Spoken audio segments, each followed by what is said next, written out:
Hey everyone, and welcome back to High Energy Podcast. My name's Esteban Gast. I am so excited for today's episode. We have what I truly believe is one of the premier climate journalists and columnists and thinkers in the country. He is a climate columnist for the LA Times. He's got a column called Boiling Points. He's also a climate reporter. He's got a podcast called Boiling Point. And to me, I believe he's almost like a climate DJ. He tells you a little bit of hey, here's a story to think about. Here's an idea that you should be chewing on. And because of him, I feel like I have a better grasp on climate and trends and everything. And this is a remarkably glowing introduction, but I promise it's worth it. Please make some noise. Welcome to the show, Sammy Roth. Sammy. I'm ready to leave now. That was great. No, that was it. Thank you for coming on the show. That's it. It was just... I'm done. I can't take any more. Goodbye. Thanks, Esteban. Look at how big this is just saying nice things about you. And I was like, wow, Sammy's really going to hate this. And that's why we should take it nice and slow. Your carbon footprint for this podcast is terrible. We're going to stick with this climate DJ analogy because I like it. What are some of the things right now? We're going to get into your background and all things, but what are some things right now that you're like, if you're thinking about climate and you're in Southern California specifically, here's some things you should be thinking about. What are some of the things, what are some of the top ideas, things? I know it's a lot, and I know this is a tough, big question, but I just want to get into it because I value the way you view the world. Well, one, everything. Two, it's perfect. Yeah. Okay. So just write that down. Yeah, absolutely everything. Climate is the everything story.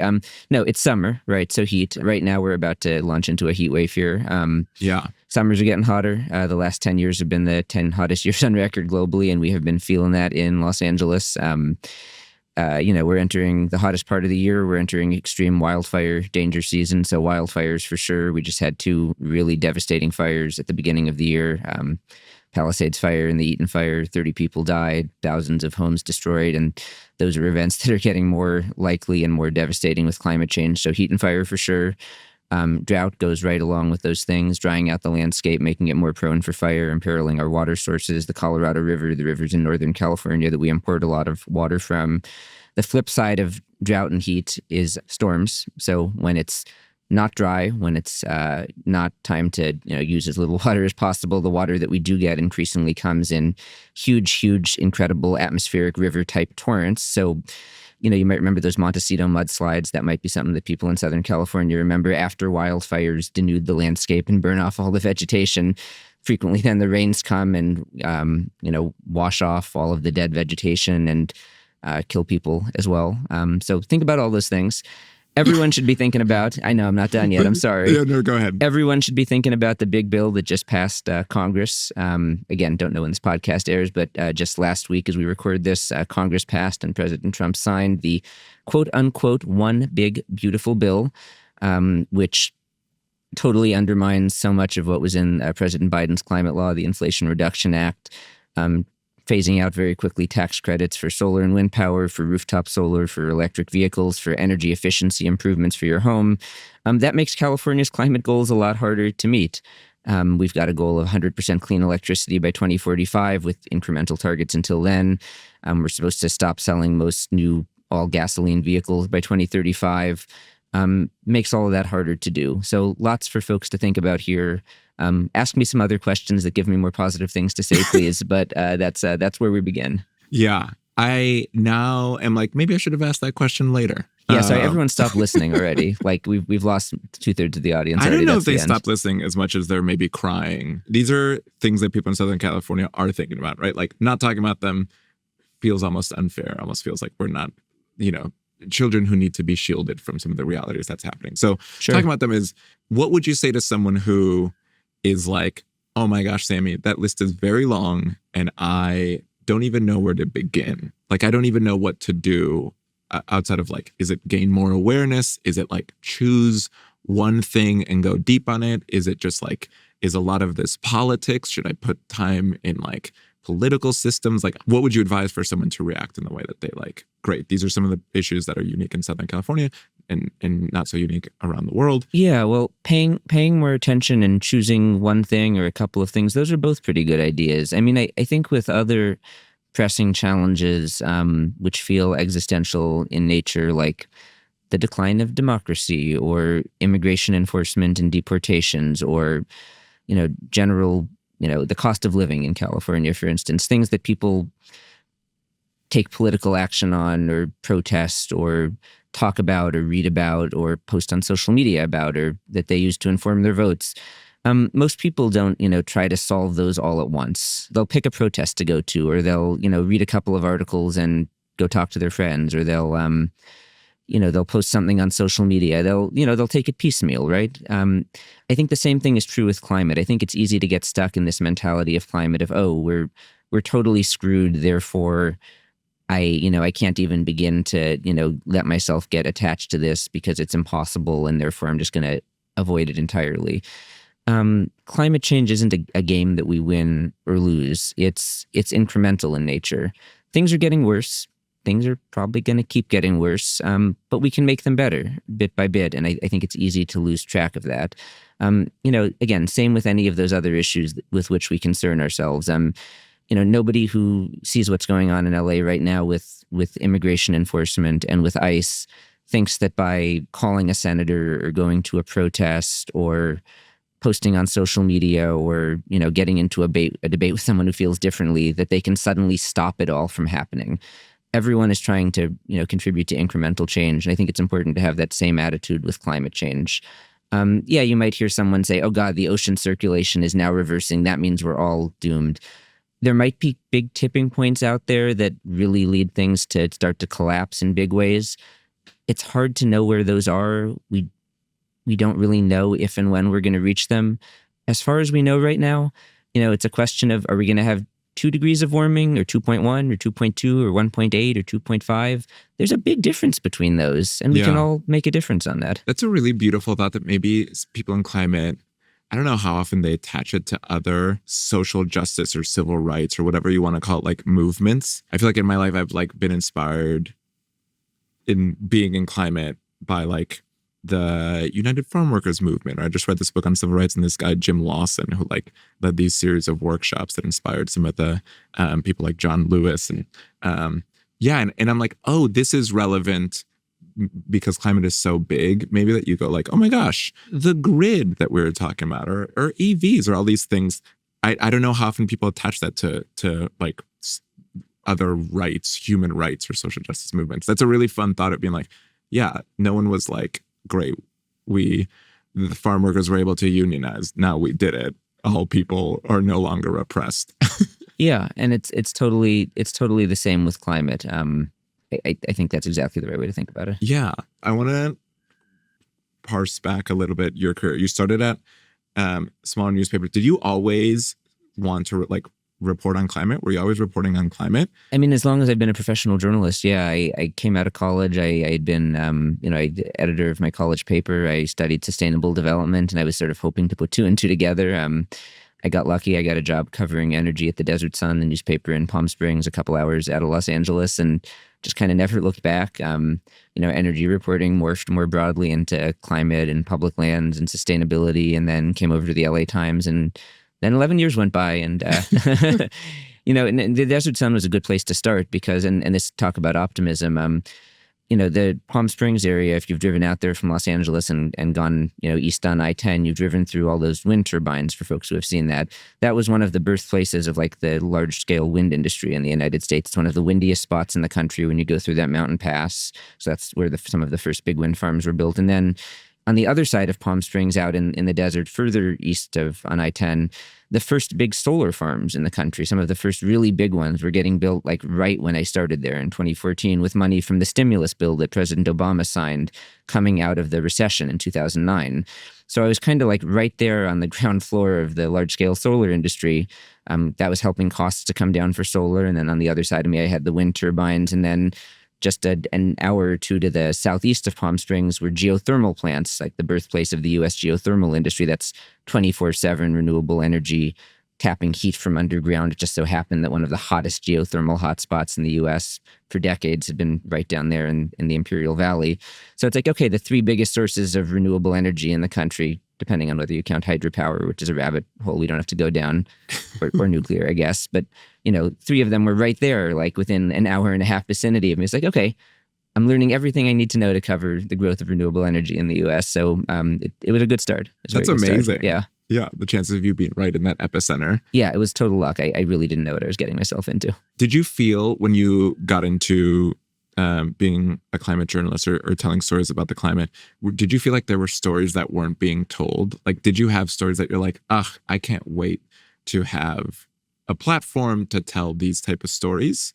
I think something that I really picked up on at the Desert Sun before it got big elsewhere that I learned about there and has now really proliferated is that it's hard to build renewable energy for a surprising reason. Basically anywhere, most places where you try to build a solar farm or a wind farm, which are the two cheapest, most common and abundant forms of renewable energy, people will try to stop you from building it. And I was starting to see that in the desert in California, where a lot of the solar construction was happening 11 years ago. Sometimes it's environmental opposition, which to me at the time was surprising because I going in didn't expect that at all. You've got issues with wildlife habitat and endangered species, and sometimes it's opposition from Native American tribes, indigenous communities who have sacred spaces and homeland that they haven't formally ceded to the U.S. government or have, but it was basically just stolen from them. Sometimes it's opposition from rural communities, towns in the desert or in other rural spaces who feel like, hey, we like this big wide open space here. We don't want to look at a solar farm or, hundreds of wind turbines. And sometimes it's farmers. You try to build a solar farm or wind turbines on farm fields and the landowner might be willing to do it, but the next door neighbors might say this is land that, has historically been in agricultural production. We don't want to see it converted to renewable energy. We feel like that's not what the land is for. And, some of these arguments you might have more sympathy for than others. I certainly have ones that I think are more legitimate than others. But these were fights that I was starting to see covering renewable energy 10 years ago when there was a lot less renewable energy being built.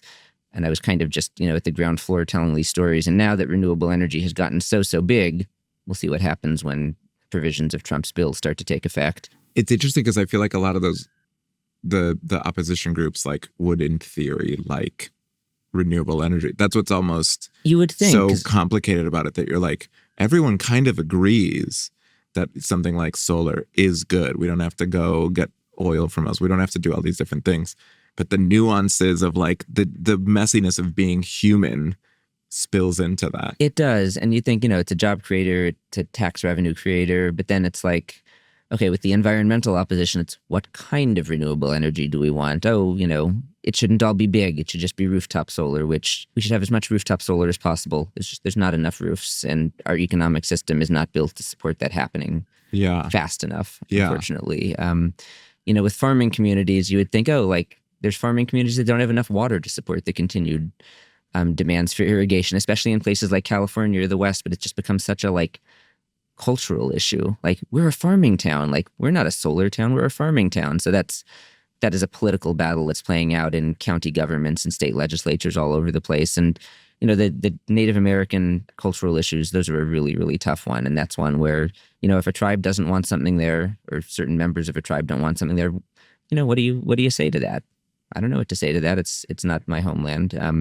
So they're tricky. And, you need all the renewable energy to get built, but then you really have to solve it on a place-by-place basis. Do you think about when you're writing, how much the public, the general public, or the people who read your work, how much do they know about climate? Or are you, when you're writing things, are you like, oh, let me invite everyone in and let me start from the ground floor again? I feel like I've swung back and forth on this a lot over time. I think I used to write a lot more towards an audience that was people who were pretty plugged in. Because, I've traditionally, I'm the climate columnist now at the LA Times, but traditionally in the past I was the energy reporter and at the Desert Sun before that. And so I knew I was writing for an audience of people who were really plugged in on energy specifically. So I just, got really into the weeds on the electric grid and energy policy and super wonky stuff. And over time, I've gravitated more towards, bigger, broader tent style writing, trying to pull people in who might not be as familiar, might need more grounding in here's why climate change is important. Here are the effects, explaining terminology, trying not to use words like decarbonization, which I don't think is a meaningful word for most people, trying not to use acronyms. God, kill acronyms, don't use acronyms. Part of the reason for that is that, we saw it with Trump's budget bill. As popular as you do polls. Do you support climate action? Do you want more clean energy? Like vast majorities of Americans say yes. Even a lot of Republicans say yes. We're talking like 70%, 80%, low 90% of Americans, adults as a whole. But then it's like, how do you get to a situation where even after a big climate law passes that is mostly creating jobs and economic activity in Republican congressional districts, it's like you then still get Republican majorities in Congress voting to overturn, most of the, important stuff in that bill. It's like, clearly this is not something that matters to enough people. Like there's a deeper cultural messaging communications thing that's wrong beneath the politics and policy.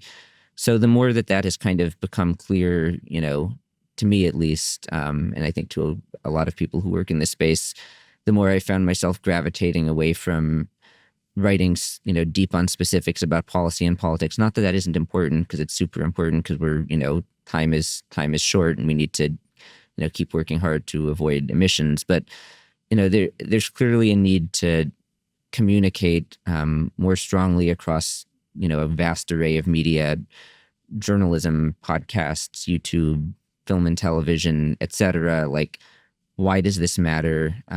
Why is this relevant to you in your life specifically? To do it in non-political spaces as well. Climate just needs to get baked into the culture at such a deeper level, where there's a broader tent of people who are not just saying, oh yeah, if you ask me, do I want more climate? Like, yeah, I want more climate stuff. I want more clean energy, but for whom it's really a high priority, who are thinking about it, who are talking about it, who are voting based on it. So that is why I have found myself, moving away from the weeds of energy policy and moving more towards, trying at least to write stories that broaden the audience and sort of widen the tent. In some of the columns that you write, especially in Boiling Point, sometimes this is the gift of being a columnist. You're like, this is a thing I think is very good, and I would like to see more of this. Have you seen wins from that? Like, can you see shift in public opinion, or like because of these columns, someone has been like, you know what? We should pass this bill. We should do these things. Thank you for asking that. Most of the time, being a journalist is a real slog, especially a climate journalist, and you have to just like trust that it matters and that you're part of a collective that's contributing to societal change. But I can think of two relatively recent examples of like I wrote a story and something tangible changed.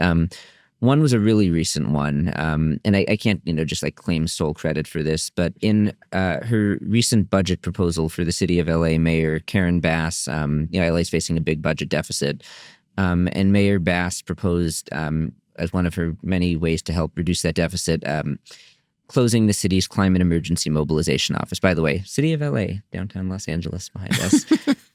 Hazy, city of LA. Hazy downtown here. LA. Not sure if the smog is clear from the cameras here, but there's a lot of smog. Mayor Bass proposed shutting down the climate emergency mobilization office, which, doesn't employ that many people, but a few. And one of them is the city's chief heat officer, whose job is to coordinate extreme heat response and help keep people safe. LA is one of only 3 jurisdictions in the United States that has such a position. It's quite innovative, and the city's made a big deal. Hey, we have a chief heat officer. That was expected to save like $700,000 out of this, gigantic, I forget the exact number, but enormous budget deficit. Tiny little fraction of the savings would have come from this, eliminating this office. So I wrote a column basically saying, this is a terrible idea. What is going on here? Is LA a climate leader or not? People are dying. Extreme heat is like the deadliest form of extreme weather, which most people don't know. Yeah. Wildfires, kill 30 people, which is absolutely horrendous. Don't get me wrong, but more people are dying from heat all the time. And that just totally flies under the radar.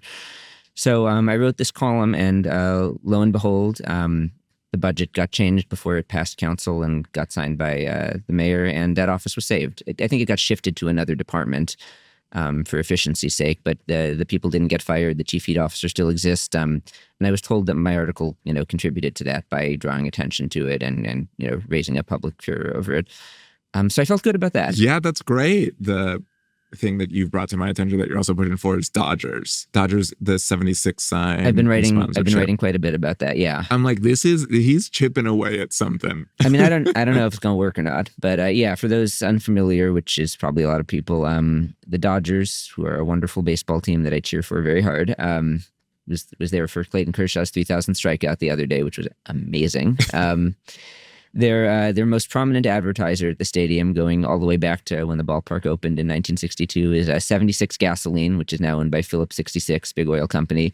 currently being sued, among other oil companies, by the state of California for allegedly having a long history of trying to cover up the climate crisis and deceive consumers. I wrote a column last year and have written a series of columns since then, basically calling on the Dodgers to cut ties with Phillips 66, saying, why are they still accepting these ad dollars? This is a company that's been accused of this long history of climate deceit, that's currently under federal indictment as well for alleged Clean Water Act violations at its oil refinery in Wilmington. And the columns I wrote ended up prompting local activists, including the Sierra Club, to launch a campaign making the same demand, which I believe their petition now has close to 30,000 signatures, or 28 or 29,000 signatures, and they've held several rallies at the stadium. No idea if any of that's going to lead anywhere, but it's been an interesting way into the climate angle. Again, trying to bake climate into the culture. I used to show up at Dodger Stadium all the time, and it's just like I didn't give a second thought to the big 76 ads above the scoreboard and plastered everywhere else throughout the stadium. And now it's like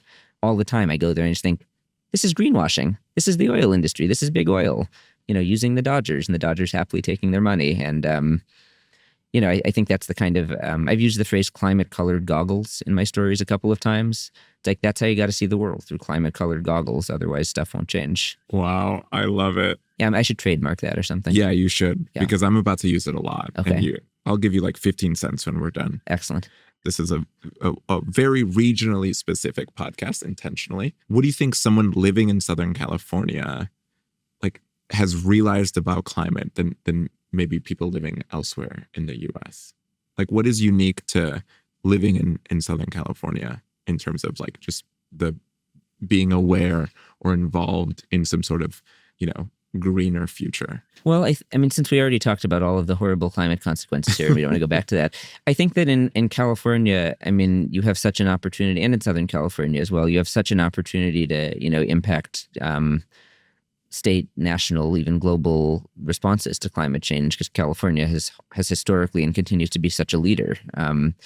Los Angeles, for starting with Los Angeles specifically, we've got the Olympic Games coming in 2028, so the eyes of the world are going to be upon us here. And, there have been a lot of efforts that I don't know how successful they've been yet, but there's been a lot of talk at the local level about, how can we showcase our climate and clean energy leadership when the world converges on this city and this surrounding region 3 years from now.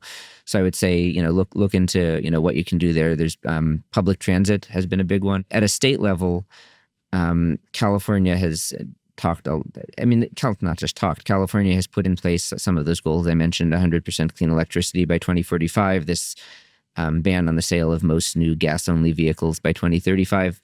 That's all great stuff. The question now is, what do we do next? Other states have sort of leapfrogged California on that 2045 100% clean electricity target.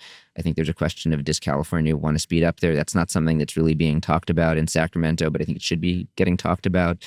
Rooftop solar, you asked me about earlier. The Public Utilities Commission, Governor Newsom's appointees, reduced incentives really significantly for rooftop solar a few years ago, and that's a source of frustration for a lot of Californians and Southern Californians especially. That didn't apply to City of Los Angeles because we have our own electric utility, LADWP, which isn't regulated by the state, but all of the surrounding cities in LA County were affected by that, or most of them were.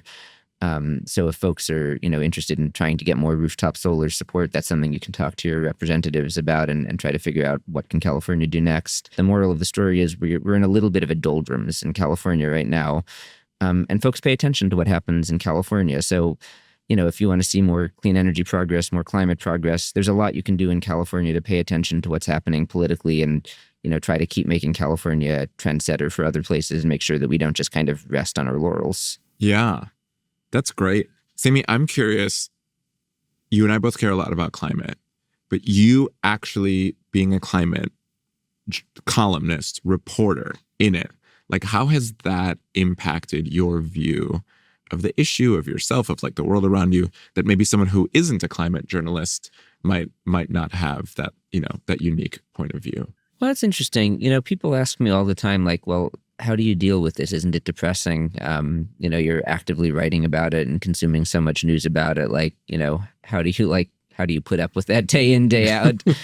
And it's funny because I think the answer I give people, and it's true, is that I feel like I'm doing something about it. And it's hard because I I don't see the results of that tangibly most of the time. I mean, once in a while something positive happens directly as a result of one of my stories, but that's the exception. Most of the time it's just kind of like, putting up my hands and hoping, like, trusting that I'm contributing to a collective project that will eventually yield, positive results. I'm kind of playing the long game. I'm hoping that it works. And to an extent, I think that's true of everyone who's involved in climate. I think that's likely true for you as well. It's not like, you're going out and, doing a good set and then the next day, people are voting for better politicians suddenly. Something that I think about all the time as a young person who's dedicated to myself to this issue from the beginning of my career. And I think it's especially true as a journalist. You hear older politicians who are involved in this, people working on it who are just of other generations, like talking about it as, we need to do this for our children and grandchildren. Like, I'm doing this for me. Like, I'm writing these articles, and I'll say this in my stories even. Actually, I don't know if I've said this in my stories, but I'll say it right here. Like, I'm thinking I want the world to be okay when I'm old. Yeah. Like, yeah, I want to have, kids and grandkids someday. Like, I'll say that. But like, no, I'm mostly thinking about, like, I am writing this story and I am, making these criticisms and analysis because, like, I am trying to, help make a better world for myself. Like, I want things to be okay for me and my wife and my family. And I think more recently, especially younger journalists are moving away from that and, accepting that we are, not a voice from nowhere. Like, we come to stories with our own biases and perceptions and, our own place in the story. And, it's our job to be rigorous and to hear out all sides and to, tell people, whatever is really going on, regardless of how we may feel about it. So I'll quote oil companies and I'll quote politicians with whom I might disagree. And, as a columnist, I have a little more leeway than some to say, and here's why I think they're full of it. But I'll still tell you. And I think that one thing that as a journalist, many of us are increasingly finding is that readers and audiences and listeners will trust you more if you acknowledge where you are in the story. And I think that's true, for all communicators. I'm sure you find that yourself as a comedian, that if you tried to tell jokes that, you just like extracted yourself from, like, yeah, who would be a journalist? Totally. I also think you need to bring the humanity into it, including reporting, but especially now in your role as a columnist, because you're like the humanity is the thing that got us here too, and the thing that will get us out of it. So like the anxieties and the fears and the frustrations and the joy and the hope and how to cultivate hope when it's difficult, like all those things that you're doing to be able to report, or for me to whatever, do jokes or do whatever that looks like, is also the tools for the audience. Sometimes I think about that too, that I'm like, oh, I'm doing this so then you can do this. Totally. And I'm not explicitly telling you, which is part of the magic, but you're seeing someone. Like, I think when people go, Sammy, how could you do this every day? What they're saying is, how can you help me understand how to do this every day? I hadn't thought about that. That's so real. Is there any story that you're like, this is a small and weird story, but it should have more attention? I guess freeways aren't a small story because everyone thinks about them, but not enough people think about them in terms of climate and air pollution. But I guess I really want to say home appliances. Yeah. I've been writing about home electrification for 5 or 6 years now, 6 or 7 years, and it still hasn't really broken through into mainstream consciousness, I think. I mean, this isn't really an LA specific story, except now in the context of the wildfires, it's become sort of a political hot button. A really significant chunk of climate change pollution, of carbon emissions, come from how we heat our buildings and cool our buildings and how we cook.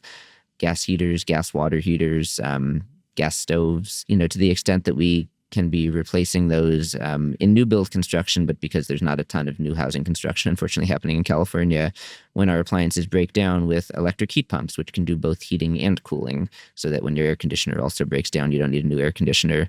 And with induction cooking, which I know a lot of people don't have super positive associations with electric stoves, but most of them haven't tried induction stoves, which is a relatively new technology, which gets a lot more positive reviews from people who have tried it. That's a really, really positive step that you can take for climate.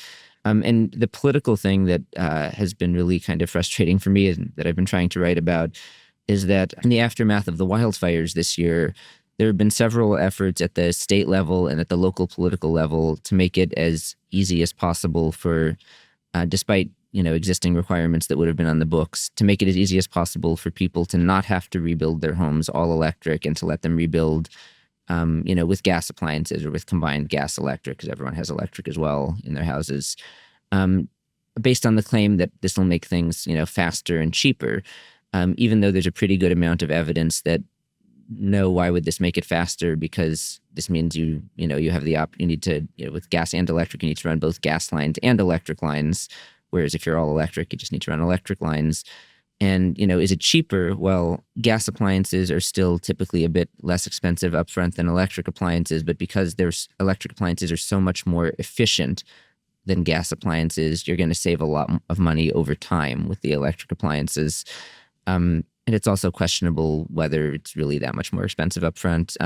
So that story has been, flying under the radar, I would say, and deserves a lot more attention if you're interested in climate, the appliance story. Yeah, you're right. Often we think, or I don't know for other people, but for me, I sometimes think climate and the things related to climate are like live outside of my home and and to be like, oh, it's also what's happening in my kitchen right now. This is why I say climate's the everything story. Yeah. Sammy, now is a very exciting part of every show where we go to questions submitted by listeners and viewers and or people who are maybe familiar with your work. And we go, hey, what would you ask Sammy Roth? So we got 3 questions for you. Are you ready? I'm ready. Here we go. The first question it's from Jade in Monterey Park. Thank you, Jade. Who does the climate journalist read when learning about climate things? I subscribe to a lot of newsletters that link me to a lot of stuff. For really good climate-specific journalism, Inside Climate News is awesome. They're a nonprofit. Canary Media does incredible clean energy journalism. A lot of it is paywalled, but if you want really inside the beltway, like minute-to-minute energy updates, E&E News is fantastic. I mean, the Washington Post climate team is incredible, along with my own colleagues. My own colleagues at the LA Times, and that goes without saying, I hope. I think we're the best in the business. There's the LA Times, we have like a 12-person climate and environment reporting team. That's amazing. Which is, I think, the biggest one at a traditional newspaper anywhere outside like the East Coast of the United States. So go read Haley Smith and Ian James and Alex Wigglesworth and Tony Briscoe and all of my colleagues. They're just the best. There is a lot of good climate journalism. Yeah. There's a lot of good. The New York Times, they're also very good. I think them and the Post in terms of the East Coast papers are fabulous. I could name individual reporters at all sorts of places, but there's no shortage of good stuff. The best advice I could give people is just be discerning. It's so easy to just, see something on social media and say, oh, that looks interesting. Click, see where it comes from. Be a journalist yourself as you look for the good journalists. Be a discerning consumer. Yeah, a discerning consumer. We need more of those in the world. The next question is from Samantha. Samantha's saying what they're saying is climate policy is changing so fast. Someone who's kind of new to the news or doesn't want to get overwhelmed by the news. This does kind of answer this first question, but I wonder maybe then if if this is more breaking news or to understand this current moment in climate, is there any? Yeah, I think that if you're overwhelmed by information and you're trying to figure out, what's real and what's not, and it's hard to figure out who to trust, stay off of social media to the extent you can help it. Don't look for news by scrolling Twitter or Blue Sky or Instagram, and Blue Sky is better than Twitter. But if that's where you're coming from, you're just going to be inundated by all sorts of stuff and not have any real way of knowing what's trustworthy and what's not. Go to an established legacy media outlet. That sounds like self-serving advice as someone who works for an established legacy media outlet.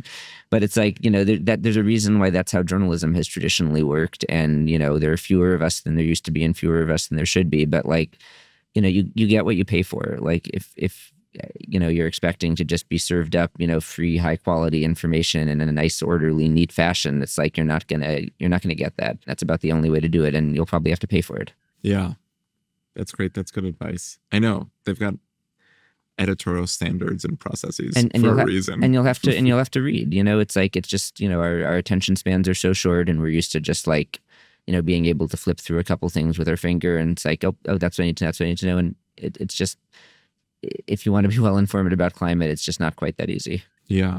Okay. We've got our final question. Our final question is from Juan and in Norco.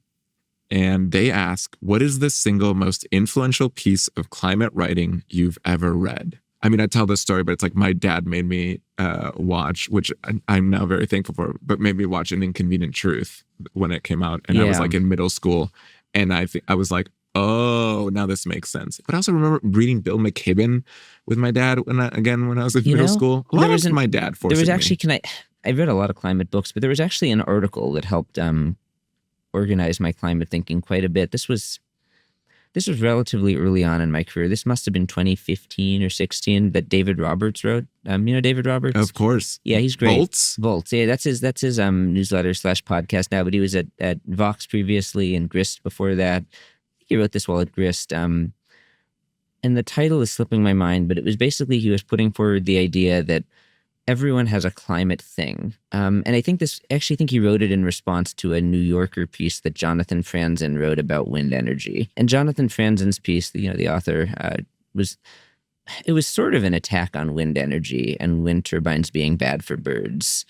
And it didn't quite rise to the level of like misinformation about wind, but it was sort of like, oh, I know we need wind power, but like, here in the place that I love, like wind turbines are killing birds and I can't really cope with that. And so like, I wish that we weren't building these wind turbines and wind is kind of bad. And I know that I shouldn't say that, but like, it's what I believe. So sorry, that's my recollection. And David Roberts wrote this really thoughtful, smart response about how basically climate change is like so big and so like hard to wrap your mind around in its enormity. That the way that most people approach it is by sort of like glomming on to like one thing or one solution or one aspect of it and being like, okay, this is the frame through which I view climate change. And then they have trouble like seeing the big picture because that is now like they just attach themselves to one frame of reference. And for Jonathan Franzen, it was, wind turbines are bad for birds. Like, why are we building wind turbines? And for some people, it's, well, isn't nuclear energy the answer? Why don't we just build nuclear energy and that would just solve everything? And for some people, it's geoengineering and like, let's just geoengineer our way out of it. And for some people, it's, we're doomed anyway, so what's the point? And for some people, it's home hardening. It's like, why don't we, as long we just harden all the homes against wildfires? Like, isn't that the most obvious thing? Like, why aren't we doing that? And I see this in my own reporting, that there are certain people for whom it's just like, whether it's a certain consequence or a certain solution or a certain strategy or, a certain method of a certain type of political action. They just, no matter what the story is, whatever I'm writing about or whatever the news of the day is or whatever the problem is, it's just like that is their approach to it. And that's just true for so many people.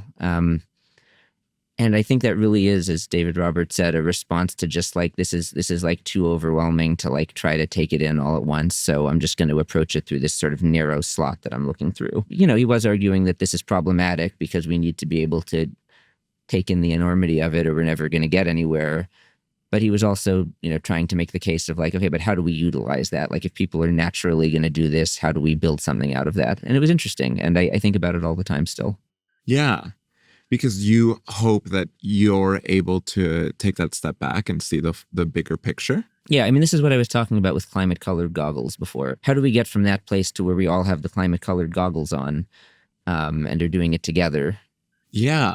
That to me is the challenge. We started the episode talking about an analogy that I'm really pushing, but like this sort of, you're this climate DJing, sharing these stories and telling us kind of, hey, here's the things to think about. And it's interesting to view that then like, hey, this is a playlist or this is an album. This all goes together. Just because you're telling us you're writing about this one particular issue doesn't mean that one particular issue is like the only way to look at it. That lives in the context of these other issues, that lives in the context of the issues causing that issue. I get responses to stories all the time where it's like, why are you talking about this thing but not that thing? People aren't saying those exact words, but that's the substance of the response. And you're like, it's all connected. It's like, and also it's like, here are 6 links to things that I wrote about that other thing that you're yelling about. Really what you're saying is, why are you talking about anything but this thing that is my climate thing? Yeah. And it comes from the right as well as the left. It's, we need to contain multitudes, man. Yeah. We need to contain multitudes. It's like, yeah, otherwise we're getting nowhere. Yeah. It's like, please be capable of having multitudes. I mean, that to me feels like a perfect ending point. Yeah. In summary, if you want to think about climate and do something, recognize that we contain multitudes. That's so great. I love this thought of climate colored glasses. I love so much of what we talked about. Thank you for being here. Thanks for having a truly, to me, like meaningful and interesting discussion, and parsing through like attention and way to think about it. And kind of, I feel like the last conversation we're having sums up a bit of the podcast of like how to think about something that is so enormous, the enormous that it is like inexplicably big, and to maybe talk about it and find some of those tangible solutions and celebrate those wins, and then be realistic about what's ahead of us and what's at stake. Like some of those specificities feel really helpful in something that is so big. No, thank you for giving me the space to work out these thoughts with you. Sammy, thanks so much for joining us. Everyone, subscribe to Boiling Point. It's twice a week. It's actually once a week now. Once a week? Yeah, well, the podcast takes a lot of work, so we went down to once a week for the newsletter. But yeah, latimes.com/Boiling Point. I mean, I read it every time. It's my favorite newsletter. It's amazing. Thank you, everyone, for submitting questions. Thanks for tuning in. You can send questions for future guests or for any guests in general at highenergypodcast@SoCalRen.org. It's so fun when we see the things that you're asking. And you mentioned a bunch of resources. We want to link all of them, right? We'll obviously link your work, but a bunch of the things and news stories that you mentioned, we will have resources available. That feels really key. So you can listen to this and then you can follow up. You can keep the conversation going. Keep thinking about the things that we're thinking about. They're a great jumping off point. And if you like today's episode, hey, be sure to subscribe and leave a comment, only a positive one, and review, only the best. Hey, if you're thinking about reviewing this poorly, just don't. Just move on. Just live your life. We've got amazing guests lined up for the entire season, so we hope to see you next time. Thank you so much for watching High Energy. We will see you in the future.